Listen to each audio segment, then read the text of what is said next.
طلوع آفتاب کے بعد ابھی دوسری نماز کا ٹائم شروع تو نہیں ہوا نا، فجر کا ختم ہوا ہے، سورج نکل آیا ہے، اب کوئی آدمی بالفرض اس وقت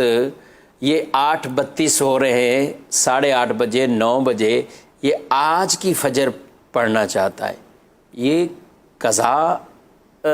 پڑھے گا یا اس کو ادا کی نیت کرے گا، کیا کرے گا؟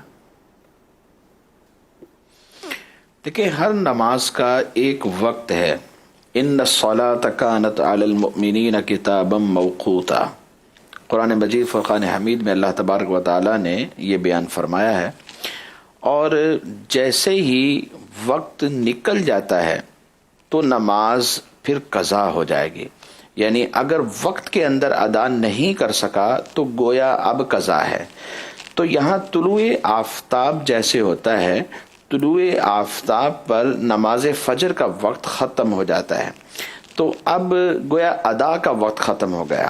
قضا کے لیے تو پوری زندگی وقت ہے، لیکن ادا کا وقت ختم ہو گیا۔ اب طلوع آفتاب کے بعد جب یہ نماز ادا کریں گے جو مقررہ وقت ہوتا ہے اس کے اندر جا کر، تو پھر قضا کی نیت کریں گے۔ اور اس کے ساتھ صرف فرض پڑھنی یا سنت بھی پڑھنی؟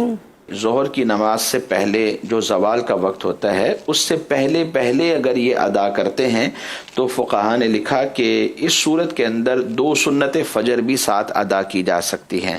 اور اگر یہ ظہر کا وقت شروع ہونے کے بعد ادا کی جائے گی تو پھر ایسی صورت کے اندر صرف فرض پڑھنے ہوں گے، پھر سنتیں نہیں۔ ٹھیک ہے۔ اچھا، سائل کہہ رہے پھر اس کی قضا کی نیت کیا ہوگی؟ دیکھیں، قضا کی نیت تو وہی ہے جو عام نمازوں میں نیت کی جاتی ہے، جیسے ظہر کی نماز میں ہم قضا کی نیت کرتے ہیں، اسی طرح فجر کی نماز میں قضا کی نیت کریں گے۔ 2 رکعت نماز فجر فرض قضا جو آج میرے قضا ہوئے، اگر متعین ہے تو اس کو واضح کر دیا جائے، اور اگر بہت ساری اور بھی نمازیں ہیں تو پھر ایسی صورت کے اندر جیسے فجر کی بہت ساری نمازیں قضا ہیں، اللہ نہ کرے کسی کے لیے ایسا ہو، لیکن اگر اس طرح کی صورتحال ہے تو اس میں پھر 2 صورتیں ہوتی ہیں، یا تو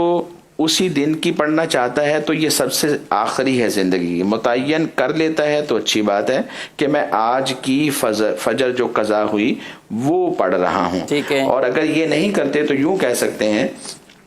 کہ میری زندگی میں جو سب سے آخری فجر کی نماز قضا ہوئی میں اسے پڑھ رہا ہوں، یا پھر یہ کہہ لیں کہ میں زندگی میں جو سب سے پہلی نماز قضا ہوئی تھی وہ پڑھ رہا ہوں، تو اس طرح نیت کر سکتے ہیں۔